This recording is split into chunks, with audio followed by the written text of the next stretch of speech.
Okay, I'm going to show. I had to replace a ABS wheel sensor, right rear on a 1999 Chrysler 300M, and I couldn't find any videos on it that actually showed what I was looking for. So after reading a few things and hearing how guys have broke these off and stuff trying to get them out, it wouldn't really have mattered. This one is bad. When I tested it with the ohmmeter, it was open, but it would have been a lot harder to get out from the back side. So really the simplest way to do this is to remove your brakes. Take the brake caliper off. Take the axle or the wheel nut off right here to remove your rotor. Okay, and here's these are the parts that hold the rotor on. Okay, you just got a nut, a couple of washers, and a cotter pin. All right, you take these two bolts out here on the back side here to remove your caliper. Right here is the hole that this sits in. Okay, and usually right here, this is the part that freezes up in there and sticks. I don't know if you can see that in there. It's only a 1/4 inch holding it in there. The easiest way to get it out is to take a socket. This is the wrong one. Anyway, I got a smaller one here.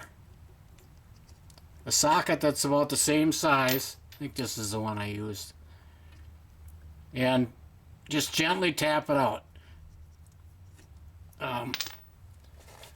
I wouldn't tap real hard on it and mushroom it.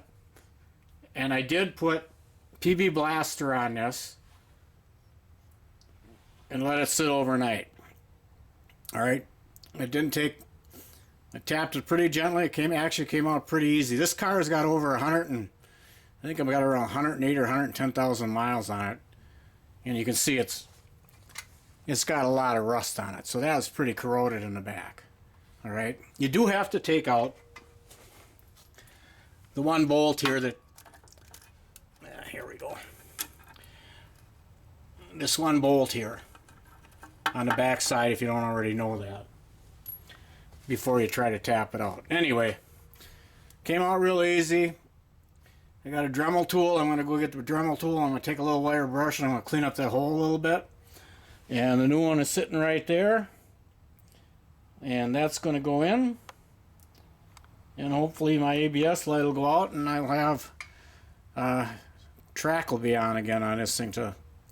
That's really the only reason I'm replacing it, for the track to work. I didn't really give a crap about the ABS. I mean, it's good to have it, but I drove this a year before I got around to doing this. I tried to get one of these out of a junkyard, but I couldn't get them out. But I didn't go ahead and take the wheels off on the ones out in the junkyard. Most of them are sitting down in the dirt a little bit anyway. It probably would have been pretty hard. But anyway, just wanted to show that it actually is pretty simple to take them out. And as far as testing them, I don't know if you can see this. These two pins in here, way down in there.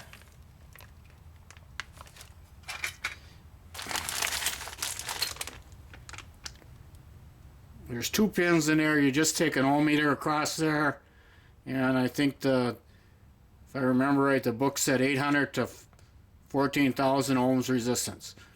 Like I said, that one that's in the car, I didn't have any resistance. It was 0, so I'm guessing open circuit on that.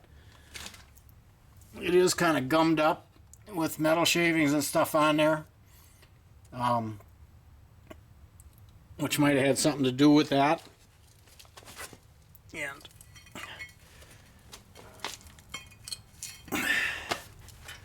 there's your tone ring down there. I'm going to take a little better look at that and clean that up too. and wipe this all off. That's what it reads off. It's magnetic. Okay,